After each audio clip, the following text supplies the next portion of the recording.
There it is. We Yeah, are there it live. is. As always, right? Never know until you see the red light up here says that we are live. So, hello, folks, and welcome this afternoon to a little bit of a collaboration between the RichMind podcast and the All In Mindset podcast.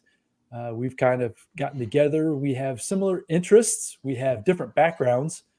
So it's maybe been about 6 weeks ago now. I kind of hit the Mhm. guys up and said, "Hey, why don't we just jump on, try out this going live thing, and see if we can't produce some decent content, not only for our individual podcast, but then obviously if you're here joining us live for you as well." So, without further ado, like I said, this is the collaboration Rich Mind for in the All In Mindset with Greg Young and Justin Dorff. So, guys, glad you joined us today. Let's see what we can come up with. Who knows, Yeah. right? Yeah, we were all chatting right before we hit live that we're all shot because it's 4 p.m. in the afternoon. And Randy, you've been with grandkids. You don't even look old enough to be a grandfather. Like, So, how old are these yeah, grandkids? 14, 15? yeah, 5 weeks. Yeah. He's literally 5 weeks. So that Oh, was, yeah. yeah, Okay, there you it's go. been That a makes more sense. very recent thing that's happened for us. So we October 3rd was when he was born. And so Nice. yeah, I was on grandpa duty all week long, my wife and I basically watching him while everybody was at work. So yeah, I'm a little fried as well. I just told you guys that before we hit record. Bear with me if this is terrible. I apologize in advance, but I definitely wanted to show up and give it the best I possibly could. So No, but it's yeah. going to be brilliant. So, Greg, you had mentioned an interesting topic this morning. Can you remind me again? Because if I try to summarize it, I'll butcher it. Yeah, so I think the topic that we were going to kind of, just talk about a little bit was, how the system is not set up for success. And those systems, basically the health system, nutrition and all that, and then the financial system. So I feel like I'm kind of in the middle here because I can kind of go to Justin with some health stuff, Randy with some financial stuff, and I know a little bit about both. So yeah, this is going to be fun. And I don't know where to start or how to tee this off, but it's going to be a fun conversation for sure. Yeah, we're all going to get canceled because we're gonna diss the systems here. That's But right.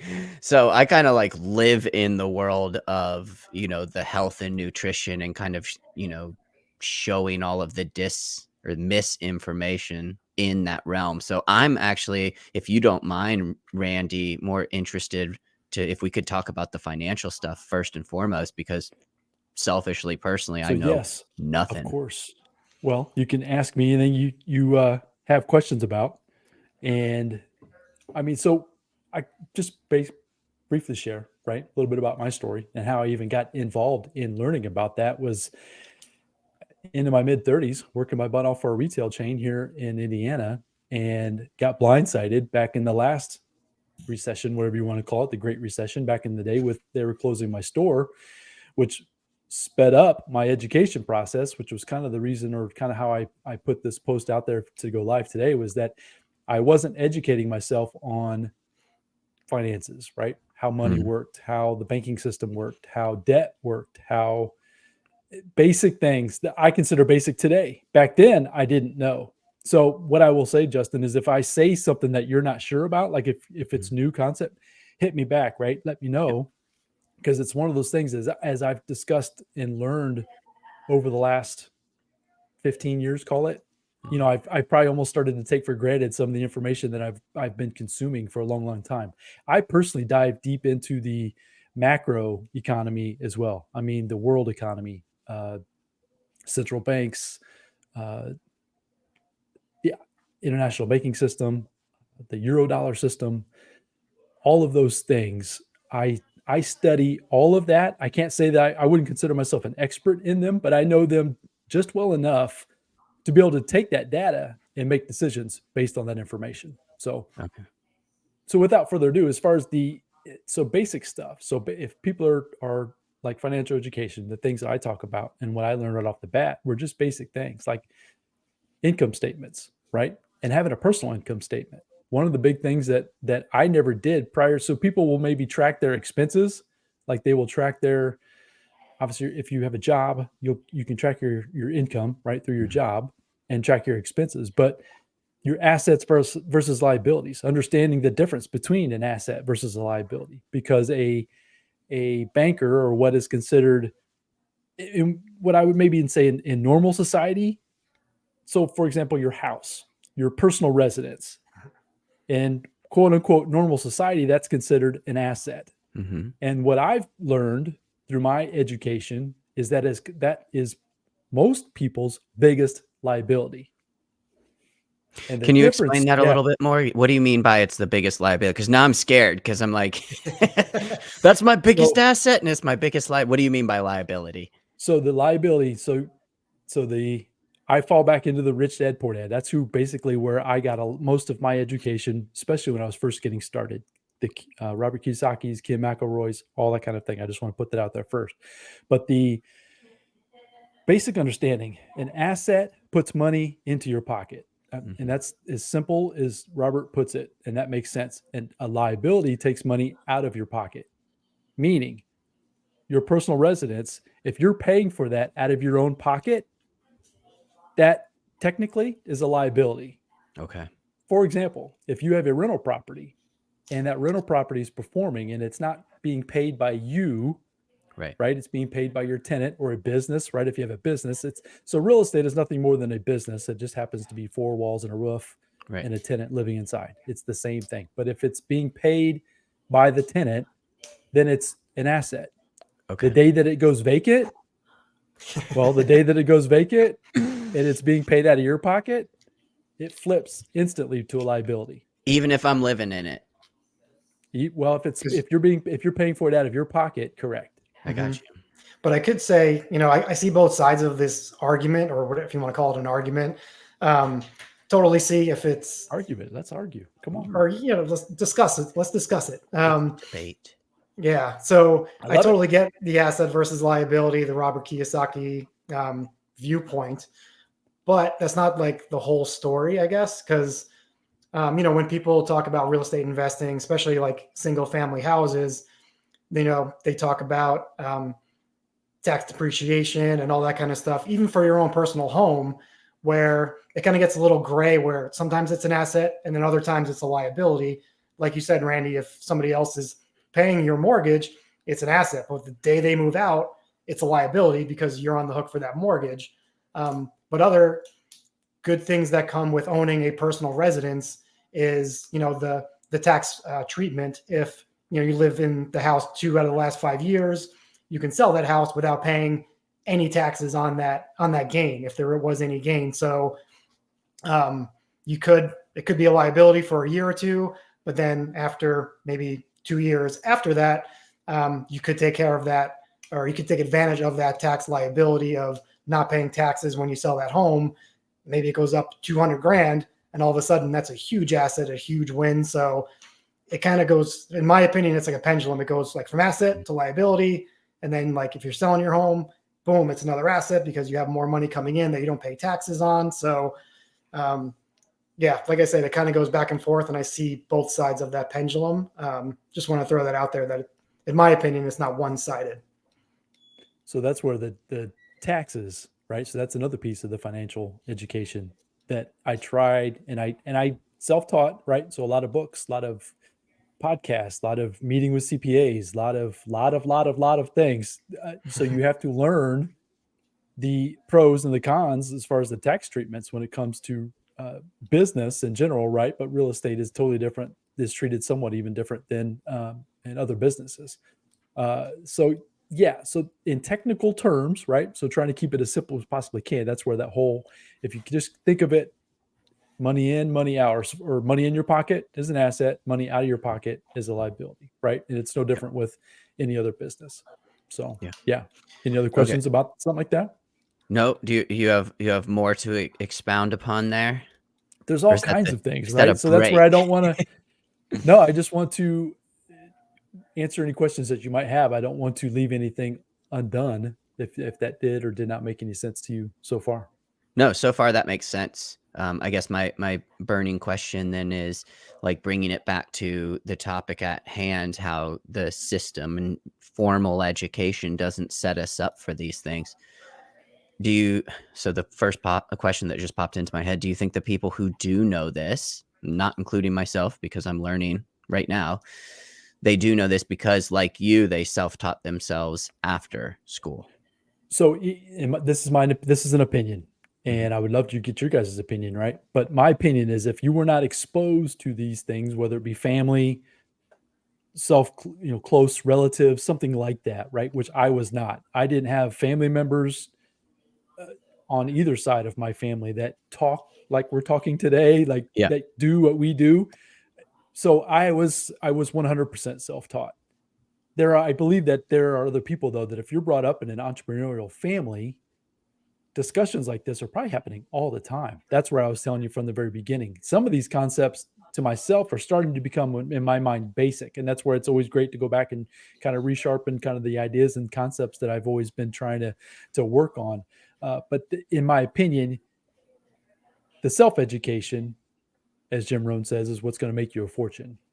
And so that's kind of where starting this process of realizing that once you leave school, once you get out into the real world, if you're not equipped with the right information, right probably isn't the correct word, different information, right? To have the argument within your own mind, right? To make it the decision whether or not, because like Greg said, there are different ways to look at everything. Yeah. Right. So it's just a matter of, if you're not given the information to make those decisions as you move out into the real world, I think that's where a lot of folks will struggle, as I did. Right. I was doing the grind, the working, contributing to the 401k, trying to pay down my mortgage as fast as I could. 2 cars, 3 kids, just living the dream, swimming in debt that I couldn't pay for. Right. And it took that wake up call, and it took get educated by myself to then step into more of an entrepreneurial thinking. And it branches off into business, and you can just basically build out a lifestyle surrounded with these different processes and systems and thought processes. And life is completely different. Yeah. And so that's where, people will point fingers at certain statuses or whatever. And it's just because they understand things that are different, like leverage. Yeah. Leverage is probably the number one secret of the rich, period. But if you don't know how to use it, it can be absolutely a negative, right? So just like a scalpel with a doctor or any type of instrument, right? If it's a chainsaw or whatever you want to say, but the idea is that surgeon with a chainsaw. If it's not being used properly, it can create some havoc. But if you're using it properly, you can move forward relatively quickly. And that's been my experience. Okay, so then how do you use your house properly when you're living in it? How do you turn it from a liability into an asset? Does that question make sense?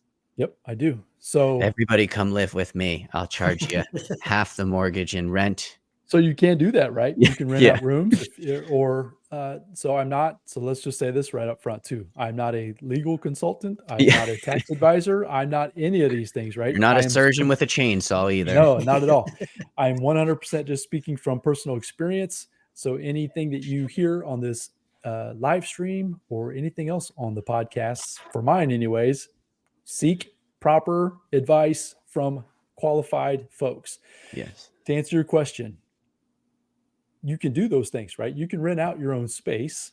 Once you cross over into being into the entrepreneurial world and start running a business out of your house, portions of your house, you then be able to take tax deductions on that as well, right? A home office deduction.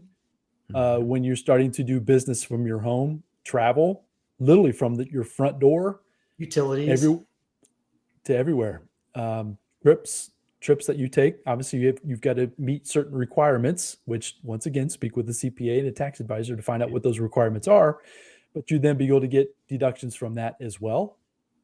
So as far as your home and turning it into an asset, I can give you just an example of what I did. I currently rent, and I think you are too, Justin, if I'm not mistaken. You're kind of like the nomad as far as like your renting type. Yeah, we do Airbnbs monthly. Yeah, so basically you're renting as well. But I currently rent. I just sold my personal residence this last year.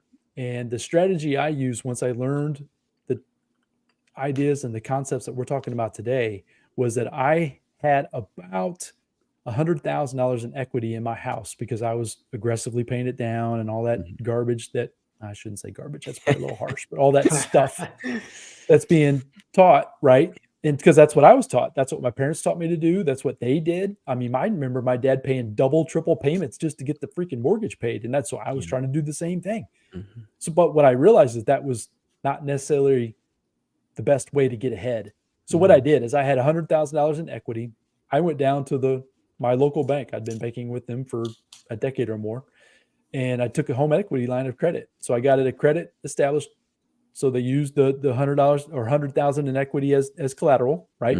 They gave me a credit line of 50,000. I took that.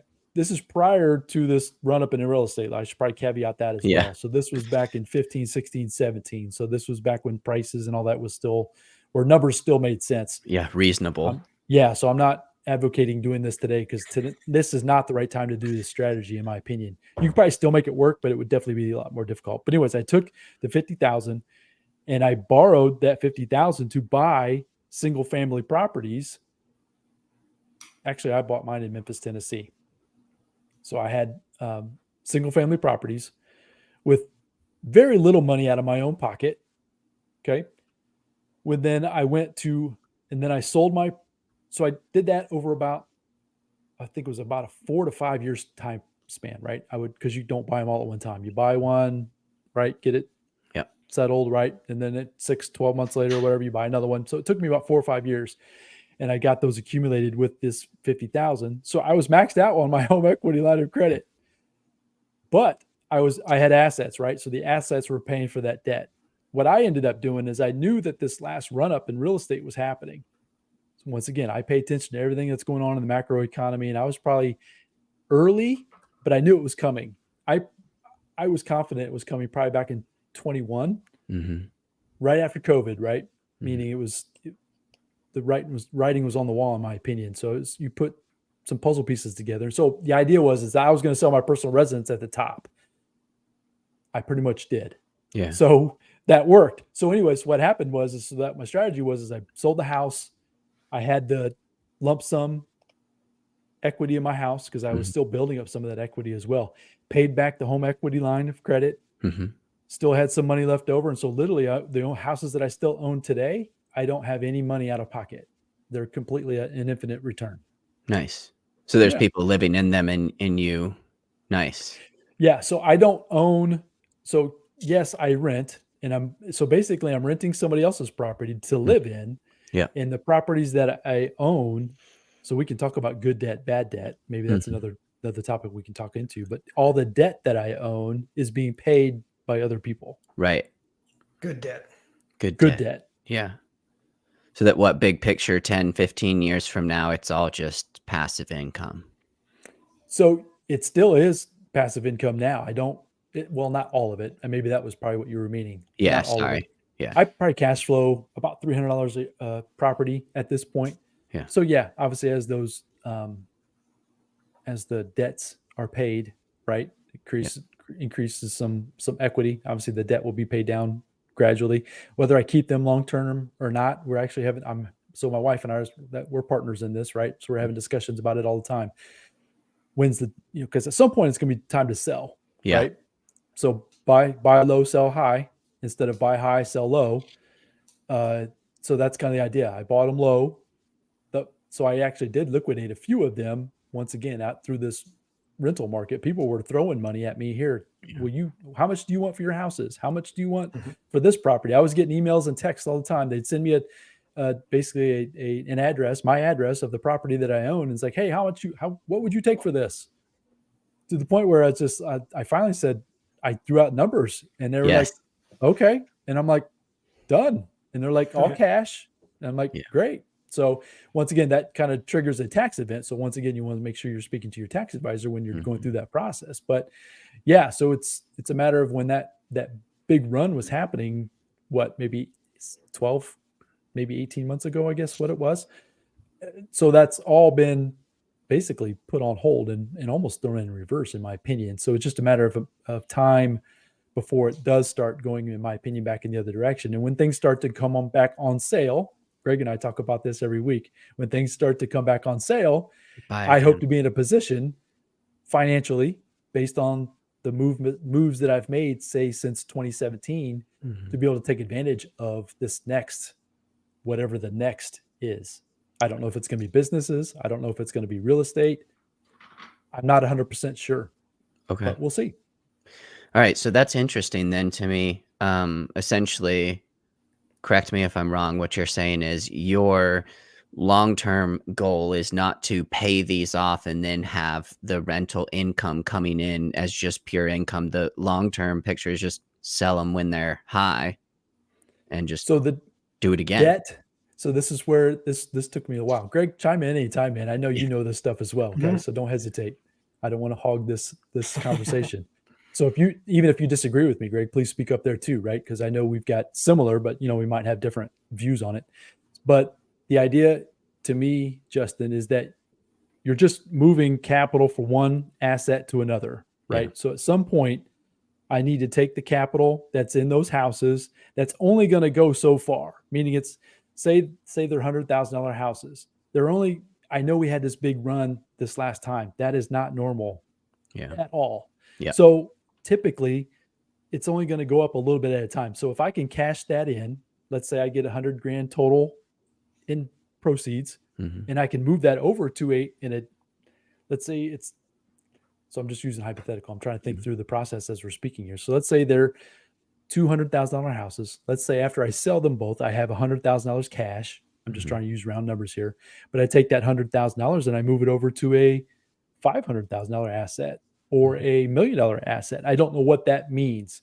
So basically you convert it, you move it from one asset to another, but you increase it, right? So the debt is just as important. So once again, the good debt is what you're trying to acquire is just as much as the asset itself. And I know that sometimes makes people's heads spin when I even mention that out loud. So if that does, please speak up. But yes, so it's like I'm trying to accumulate as much good debt as I possibly can. And that's how, so folks, if you think about the richest folks in the world, is that they have their businesses, right? But I guarantee you they've leveraged them, right? Use them as collateral to take out loans to then expand. And as they expanded, they'll use that collateral to take out more loans to expand. And that's how they build their net worth. So what about the financial advisors who, like the really popular ones out there that are totally opposed to any debt whatsoever? Are they just people on the other? Yeah, Greg says, "Oh boy, are those just people on the other spectrum?" Or it's like in my world, it's vegans versus carnivores. Is it debt versus no debt?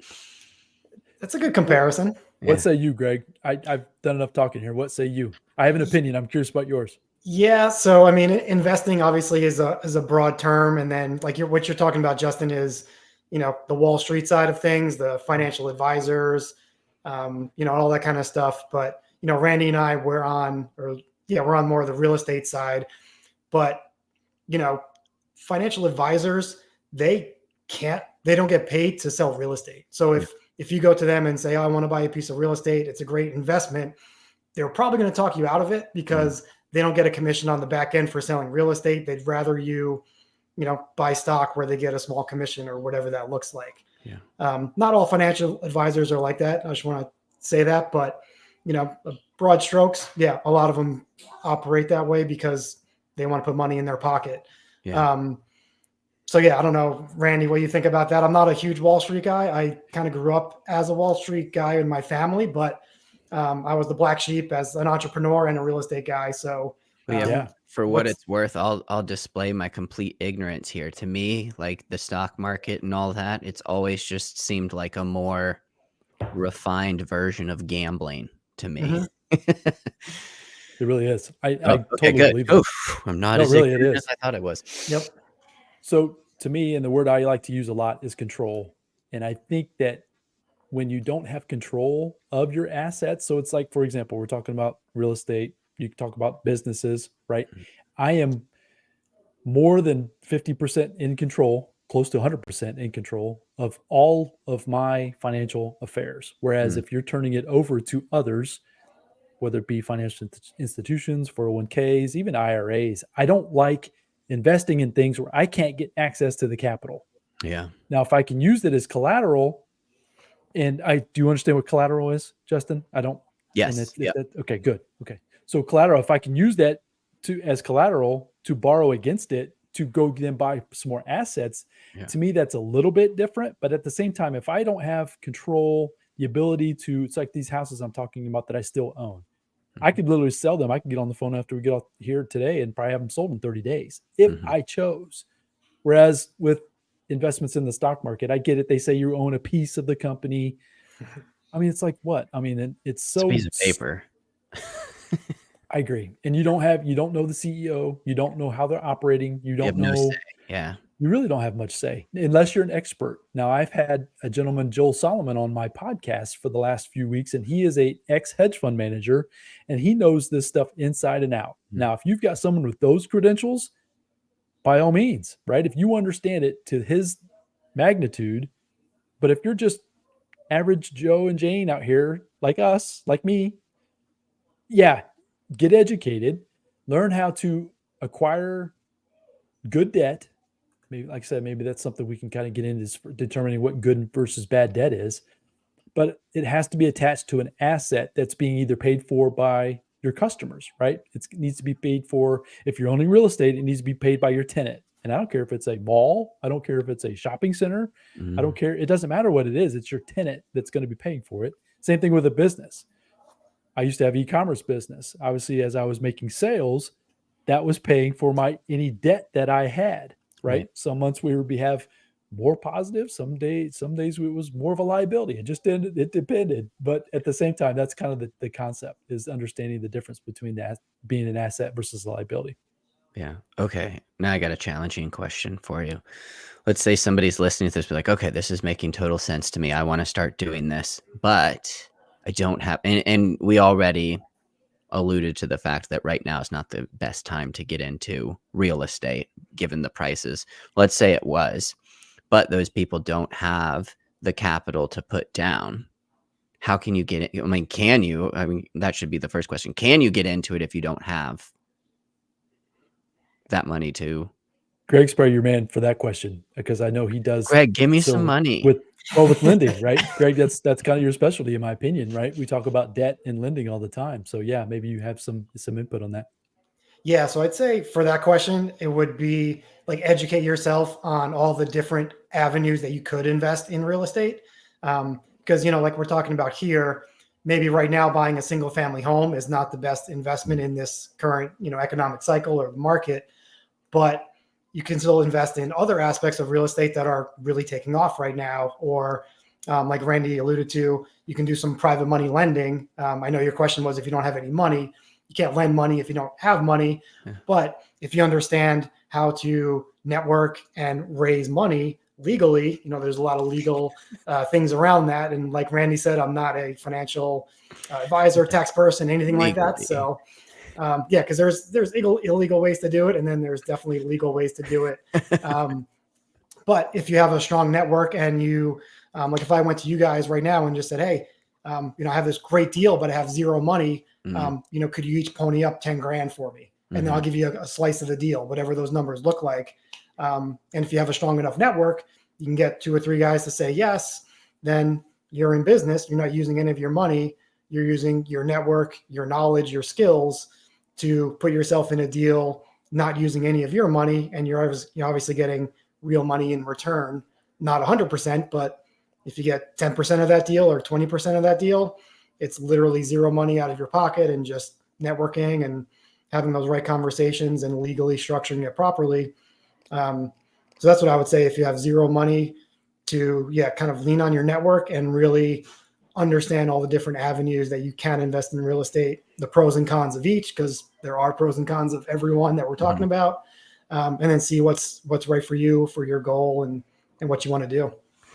Yeah, and then you said there's pros and cons to everything, because the thing that keeps coming to mind here as you're saying that is like, doesn't it get a little bit messy when there's multiple people owning one piece of property? So say, for example, the 3 of us bought a house, right? You want to sell it, but I don't want to sell it. And so now it's kind of a hot mess, right? Like you've got to, at least have some sort of decent relationship with the other people. Am I wrong? No, you're definitely right. You definitely have to have a good relationship. There's also when you're setting up, again, I'm not like a estate planning attorney or anything, but when you're setting all this paperwork up, you can set up an operating agreement that basically says if 2 out of the 3 people want to sell, then we're going to sell. I got you. So there's a lot of things that you can basically, you talk to an estate planning attorney, a lawyer, and they can say, these are the common pitfalls. There's 3 of you. So, maybe we set it up as 2/3 votes needed to sell this thing, or you can sell your share after a certain amount of time. There's a lot of like caveats you can throw in there, but to your point, definitely trust. You have to trust your partners that you're partnering up with. Don't just take their word for it or a handshake. Yeah. Even if, I went into partnership with you guys, it would all be legally binding paperwork. It wouldn't just be a handshake. So it'd be legally binding. That's right. So, Yeah, trust but verify. Well, I 100% agree with that as well. So I think sometimes, and so one thing that I had to learn on my own was the whole team, right? You need to get a team together, whether it's a legal team, you need to get an accountant team, right? You need to get some advisors pulled together, and that's going to evolve over time. But having that set up front, I spent thousands of dollars before I made my first investment on making sure that my structure was in place first. I haven't necessarily done any, I know Greg, you have, but I haven't done any deals with others, but I understand the process. So you've got what's called a general partner that's typically in charge of and if I'm speaking out of turn, Greg, please correct me, right? But you've got a general partner that's responsible for the deal usually itself, right? So they're going to be the ones creating the documents, creating the what's going to happen, right? The deal structure, that kind of thing. And then you've got limited partners, which are basically just the investors, and they're coming along for the ride. So that once again, those are legal structures that get set in place prior to even investing a single nickel into the investment itself. Mm-hmm. So you almost know, I would say within, I don't know how much certainty you'd put on it, Greg. I mean, is it 80%, 90% certainty kind of how the deal will go, minus anything that was obviously, unforeseen, I would assume. Yeah, no, I mean, every deal, like you said, things can go south. COVID could hit. COVID was it was pretty good tailwind. It drove up a lot of prices. And so if you had some real estate prior to COVID in certain markets, yeah, you made a lot more money than you probably thought you were going to make. So that helped. Obviously, the crash in 2008, that hurt. So you never know what's going to happen. But just having those solid operators and those solid relationships and having people that can shoot you straight and say, yeah, you know what, we're not making rent this month. We need some money.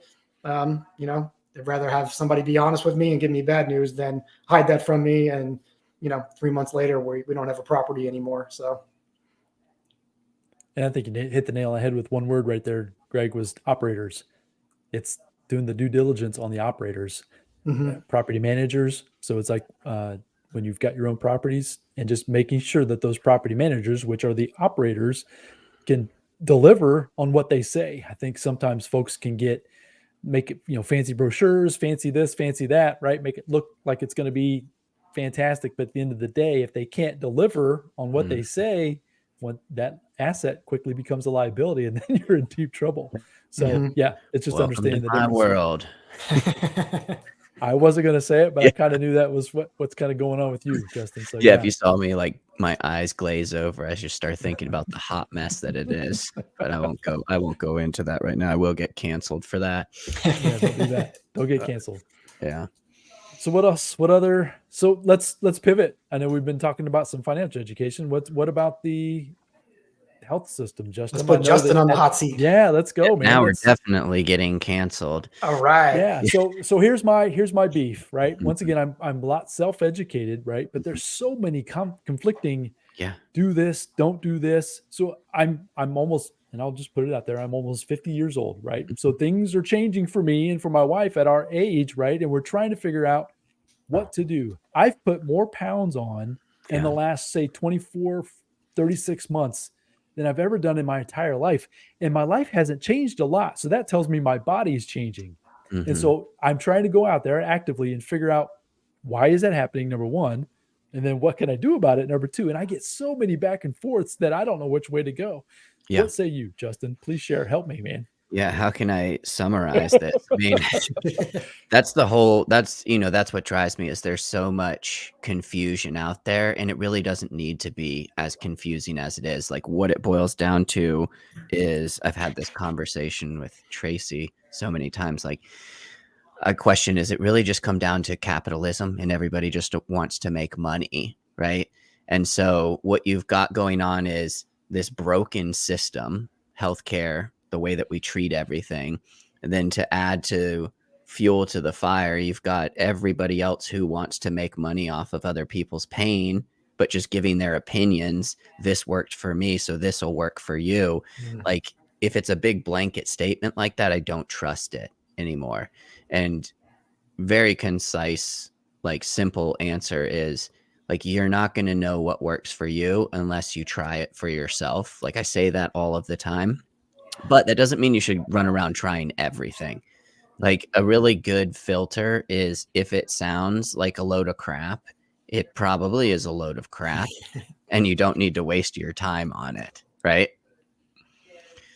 But so, I mean, yeah, the biggest thing that really, like, fires me up is a lot of the misinformation is presented to us as if it's from the experts. I mean, it is from the experts, the people that we're supposed to trust, the FDA and all of the published research. But if you dive deep into it, you'll almost always find, like, I've not come across recently any research articles that does not have conflict of interest. Even when they're not listed, you can dive into it a little bit deeper and find there's conflicts of interest, whether it's big food companies or big pharmaceutical companies that have funded the studies. And you cannot tell me that they, just because they didn't, set up the process and set up how the study was run, that the fact that they're giving you money to fund the study doesn't influence what you're going to publish as a result. Like, we're human beings, Right. So now we actually have to, like, look at the scientific studies and then look at how the scientific study was done, right? Like the back end of the, like, yeah, as a person who is not in the health world, that's a lot of asking, right? Like, I'm probably not going to do that. I'd rather just trust somebody like you, or, like, give me the straight info. Well, yeah, but then you need to ask yourself the question, well, what's Justin's hidden agenda? What's he really doing? But here, I'll give you an example, because this fired me up. Just last week, there was a research publication that came out that says salt intake causes diabetes. It's been linked. The more salt you eat, the higher the correlation that you will develop type 2 diabetes. And it looks on the surface like this is legitimate, because it's like 400,000 people from the UK. That's the sample that they had. But when you dive into it, first of all, it's only a correlation. Second of all, it's self-reported data. I could come up with 10 different reasons why people might eat more salt and have a higher incidence of type 2 diabetes, and none of those has anything to do with salt causing diabetes. But this is put out there, and then all of these news sources pick up this one little publication and all report the same thing. So now it's just common knowledge that if you eat salt, you will develop type 2 diabetes. And what really fires me up about this is I used to do research in undergraduate school, in between undergrad and grad school, and then in grad school. And I keep questioning, like, why would these people even publish this research? Like, it's a correlation at best. It's not actually helping anyone. I don't think anybody can really sit down and be like, man, I really hope we can get people to stop eating so much salt so they stop developing type 2 diabetes, because we all know that salt and not sugar is responsible for type 2 diabetes. And the only answer I can come up with is, because I used to do this myself and see the professors that I worked with do this, is it's easy. It's easy to take this data that's already compiled and publish an article, because that's part of the system. If you're a professor, you're expected to publish a certain number of research articles per year so that you get your salary. And this is easy. It's cherry picking. It's not helping anyone other than just, I could do this in a weekend. Let's publish this. Yeah, that's a great example. Yeah, I like that. So stop eating salt. So more salt. More salt, yes. More salt. What kind So of are salt? there- How much? Yeah. So are there any, like, it's like when we first started about the financial stuff, right? Assets, liabilities, just basic stuff that It's like I said, I basics, probably take for man. granted because I've been studying and working on it for so long. But is there anything like that in the health, right? Mhm. That if folks can really, really hone in on, like I said, I'm almost 50. I know you guys are younger than me, but at the same time, you're, no, I won't even say it. Right behind As far you. as you're right behind me. Is there anything you're, maybe you're not, I don't know. But my point being, right?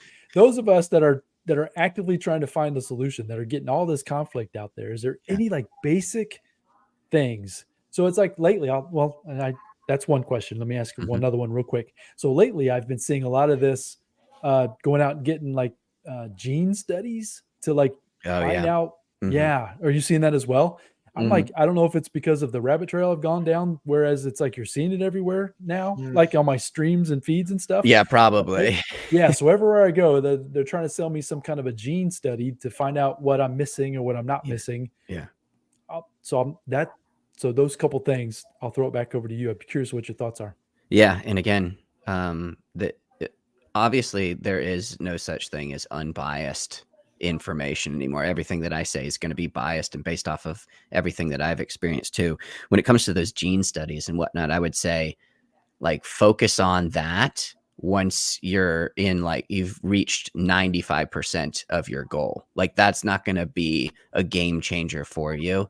There's a very small likelihood that there's some gene in you that is causing all of your problems. That sounds terrible, but I mean, that's essentially what it is it's marketing towards, like, okay, how can we market something to somebody that will seem appealing, that takes the responsibility almost off of you, right? Like, Mhm. so when you were talking about genes, I think about this, like with my past with drug addiction. I've said this before. It's like I used to go to therapy, and I've come across many people who have come out of addiction too. We all want to know why. Why did we become an addict? And yeah, it might be useful to find out that I've got some gene, right, that was handed down from me from my great-great-grandfather that predisposed me to becoming an addict. But the fact of the matter is like, that doesn't really change anything. I might be able to put the blame off of my actions onto the genes, but I still have to change my behavior. Address it. Yeah. Yeah, because, like, just because I got this gene, it's like, how do I turn this gene off? If I just turn this gene off, I'll be fine. Eat more salt. It turns the gene Yeah, off. eat more salt, get type 2 diabetes, and I'll be fine. If anybody's tuning in right now, salt Yeah, does no, not buddy, cause we're type good. 2 diabetes. It's funny. But yeah, this and again, this is oversimplified, but I also oversimplify it because I think it really does need to be this simple for most people, because there's so much crap out there that confuses us. It's like, do I need to take this supplement? Like, that supplement will not replace the big needle movers. And the big needle movers, this is what's so funny. You already know them because your parents told them to you when you were a kid, right? Like, what did your parents always tell you to do? Like, stop eating the candy, eat your vegetables, eat your meat, right? Like, eat the real food and minimize the processed food, which I don't even have, like, this is why this is still a term, even though some people out there be like, food's not good or bad. I'm not saying it's good or bad, but everybody knows something will pop into your head the moment I say junk food. Like, what popped, like, you know, it's junk food. And if you eat less junk food and eat more real food, like, that is the biggest step. Processed junk food. Yeah. Or just junk food in general. Yeah, I mean, because you say junk food and everybody knows what junk food is. Mhm. And yet we want to demonize, like, oh, you shouldn't say junk food. So when you But say, you know what it is. so do you live by the idea of elimination 100%? Is there? I no? don't know. Yeah. Yeah, and I've thought about this a lot recently in the past couple of months. I do think there is a time for elimination. I do think there is a time for taking things to the extreme. When I lost 43 pounds for close to 6 to 12 months, somewhere between 6 to 12 months, I was terrified of junk foods. And so I didn't eat any of them. I was actually, for the first 3 months, terrified of carbohydrates, because this is before I knew anything. And so I didn't even go near a carbohydrate other than like apples and other pieces of fruit. And then once I lost the weight and my body got used to, like, it started functioning the way that it was supposed to, I started testing out junk food again and found out that, I was no longer insulin resistant. I don't gain a ton of weight when I eat junk food, and I don't eat it all of the time, but I don't fear it anymore, if that makes sense. But for a lot of us, myself included in the past, elimination entirely can be a really good experience. It's just like doing 75 hard. What it teaches you about your own self-discipline and your own abilities can be a really important lesson that you can only really learn by doing it.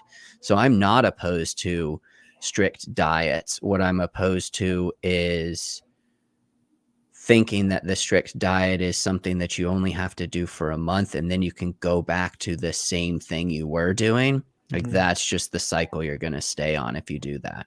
But if it's a stepping stone to get somewhere else, then I'm all for it. Love it.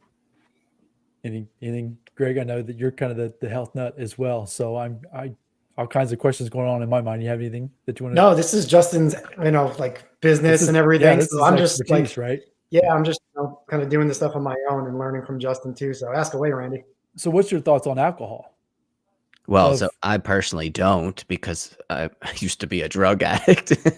So once again, so the moderation, is that kind of the way to look at it? Because I consume alcohol, right? It's not every day. I don't drink to get drunk, but I do consume some bourbon. I enjoy bourbon, and I enjoy a beer every now and then, right? But it's not every day, and it's not all the time. But at the same time, is that kind of the same philosophy, or is that one of those things that I should just eliminate as well if I'm looking to, like you said, the major needle movers? Well, yeah, and so it's just like everything's on a spectrum, right? Like alcohol, I'll tell you straight up, like, it certainly ain't gonna help you lose weight, and it ain't gonna help you be healthy. But it tastes so damn good, it's man. one thing to drink it every day, and it's a whole nother thing to abstain from it for the rest of your life. And there's all that space in between. So if you're drinking every other day, let's say, your progress might be slower, hindered as a result of it. But compared to drinking every single day, it's an improvement. So it's really, it all comes down, doesn't it? Like, everything comes down to trade-offs. Right. I was going to say it kind of depends on your goal, right? Like if you're going for the Mr. Universe, you ain't going to do it with alcohol. No alcohol for that whole time. But if you're just trying to be an average person or above average, maybe you have a drink every once in a while. So those are, like anything. It just kind of depends on your goal and how far you want to jog or then sprint and then go back to jogging and then sprint again. So, Love it. So one last thing, and you guys tell me how far we want to go with this, because like I said, I got all kinds of questions we can fire away. But so you recently interviewed, and I don't remember what the gentleman's name is, right? With the carnivore diet. Oh, Sean. Yeah. Sean White. Yeah. Okay. He's awesome. I talk to him all the time. Yeah. So I think, correct me if I'm wrong, but I think that was almost like, it was like, you probably knew about it, but it was more of a, okay, you heard about it. Now I wanted to try to go implement it and see how it's going. Yeah. Okay. Yeah. Tell me more. I would love to hear more kind of after I've heard your episode. So once again, folks, the All In Mindset podcast with Sean White, that's his name. Yeah. Search for this episode. This was a great episode. You guys went deep into how he's doing it, what he's doing. And then, like I said, I think you said you were going to try to implement some of this in your own personal life. So I'm curious, because I don't think we've spoke about it since. Yeah. Like, where are you in that journey for yourself with that? So that's what I was working on before we jumped on here today. It's actually probably going to release on Saturday morning. Is Tracy and I, we did it, and now we're done with it. And these are my big takeaways from it. So I don't want to give everything away, like it releases on Saturday, but I'll give you kind of the. Well, can I ask you? Can I ask you, like, to clarify? What do you mean you did it? Meaning it's like you went all in. Yeah, 100%. Meat, eggs, and butter. That's it. That's it. For how long? 30 days. 30 days. Yeah. And then, so how long? So when did that end? Last week. Yeah. And so, like we were just talking about with the alcohol and the junk food, so it's like you sprinted. Yep. And now you're kind of bringing other things back in. Is that kind of where you're at right now? Okay. Yes. Wanted to give it a shot. I went into it completely like, hey, if this is everything that it could be, could potentially do. I mean, anything that I do is like, I could potentially do this for the rest of my life. I didn't go into it with any, ideas of I'm only going to do it for this long and I'll never do it again. Essentially, I just wanted to, like I just said earlier, like I wanted to try it out for myself to see what it was like, and honestly, it wasn't that bad. But yeah, I don't want to give any of it away.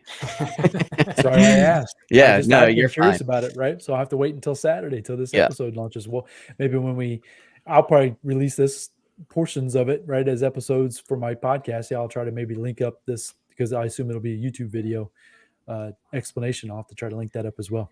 Yeah, I appreciate that. Yeah, and I mean, big picture is like I did it, and I wouldn't deter anyone else from trying it. There was nothing about it that gave me any red flags or anything. Like, you should not do this. Essentially, like if you think you might want to try it and you think it sounds like a good idea, then go for it. Just like with anything. Moderation. Yeah.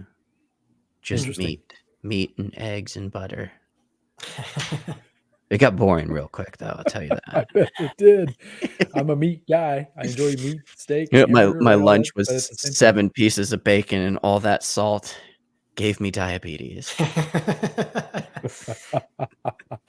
Love it. Was Yeah. there anything else you guys want to cover? I appreciate you sharing that, Justin. I can't wait to check out that episode of your YouTube launch. Is there any other questions that you'd have to share or anything else pressing going on? How about the All In Mindset podcast? You guys are killing it over there. Yeah, next week we start releasing 3 episodes per week. Are Yeah. Mhm. So yeah, keep an eye out on that. That's awesome.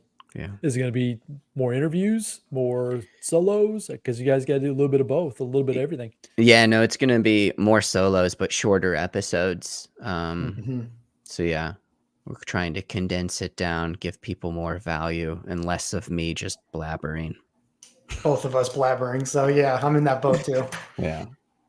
But Love yeah, it. we should So maybe next week, since my content releases this week, and next week we can jump back on. You can ask me all your questions about carnivore, because there's even I'll stuff. watch it, right? And Well, and in that video, there's stuff that like I don't get super in depth, right? Like I didn't want to create a 40-minute YouTube video on everything you could possibly wonder about carnivore. So it's kind of like my 5 biggest takeaways that really are, though, they're applicable to any health journey, regardless of what diet you're following. That's kind of how I framed it. Nice. Well, you can definitely help me on that. As I mentioned, I'm struggling with it personally myself. I'm kind of searching, trying to find different things. And yeah, I appreciate that. Well, maybe we'll dive in a little bit further. Hopefully we'll jump on, like you said, next week. Should know Yeah. do that again. Before I Yeah. forget, let's pop this on. I don't know if this be the first time I've tried this. Yeah, look at that. Ralph. Oh yeah, Ralph? Ralph. He's a good Do you guy. know Ralph? I do Ralph know Ralph. John. Yeah, you were talking Cool. earlier about Appreciate that, Ralph. buying different types of properties. Ralph hit me up, I think it was earlier this year. He's like, I just bought this. And he sent me this picture of this like strip mall Nice. in the middle of nowhere. I think it was like Illinois or something. He Those doesn't I even live near states. there. Those middle I One of those, states. yeah, it's I states. Somewhere in Indiana, Iowa. Illinois, Alaska with an I. You said Ohio. Yeah, The last time we had that discussion. Yeah, That it's I Ohio, The Ohio. flyover states, because you fly over those And states to Ohio. get to somewhere cool. Yeah. Sorry, Randy. Dude, I'm telling you. That's I love it. hilarious. I love it. Oh yeah, Randy, You I gotta guys- connect with you too, because traveling out that way in like 2 weeks. Nice. Cool. Yes. Yeah. If you get close and you don't call me, I'm gonna be upset. Yeah, we gotta definitely get that done. That's awesome. We'll connect afterwards for sure. Yeah. Well, guys, this has been fun. Yep. Like I said, when we first started, I kind of hit you guys up, said, hey, let's jump on and see if we can't try to add a little bit of value based on our own experiences, our own takeaways, kind of where we are in our journeys. And yeah, this has been a lot of fun. I'm kind of glad we kind of went both directions, right? And yeah, hopefully those of you that joined us live enjoyed it. And then obviously if you catch this on replay, hopefully you'll enjoy it as well. So once again, this is a collaboration between the RichMind podcast and the All In Mindset podcast. We'd appreciate anything that you could do to help us with reviews. I know Greg, and I assume this offer is still available. If folks were interested in a book, as far as taking, maybe you can explain that as far as if they would like a book one of your books as far as for a review. Maybe you want to go into that real quick. Yeah, actually got the book right here. But yeah, it's the Next Level Your Life book. So what we're offering, or what I'm offering, is listen to our podcast, either podcast, honestly, Randy's podcast, our podcast, doesn't matter. Leave us a review, an honest review of our podcast, either podcast, and shoot me an email with a screenshot of that review, and just email it to me at greg@all-in-mindset.com. And I'll sign a book for you. I'll send it out, pay the shipping. It'll just show up at your door. So yeah, that's the offer. And it's got a lot of great people in this book, great stories. I wrote one chapter in this book. Randy's familiar with the kind of structure and the setup. He's done this before as well. So, but yeah, happy to, share the information and spread the love. So leave either podcast or review, shoot me an email with a screenshot, and the book is yours. And I can do the same thing with my book. I've got it over here as well, the Think Big book. If anybody's interested, we can get them a copy of my book as well. So once again, either one of our podcasts, let me know, and we'll definitely do that. So yeah, anything you can do to help us with some reviews on the podcast, share it with your family and friends if you're enjoying what we're talking about. If you have questions, right? If some clarity, if you're curious about certain subjects or different ideas, we're high level on a lot of these things today, but at the same time, it's the beginning.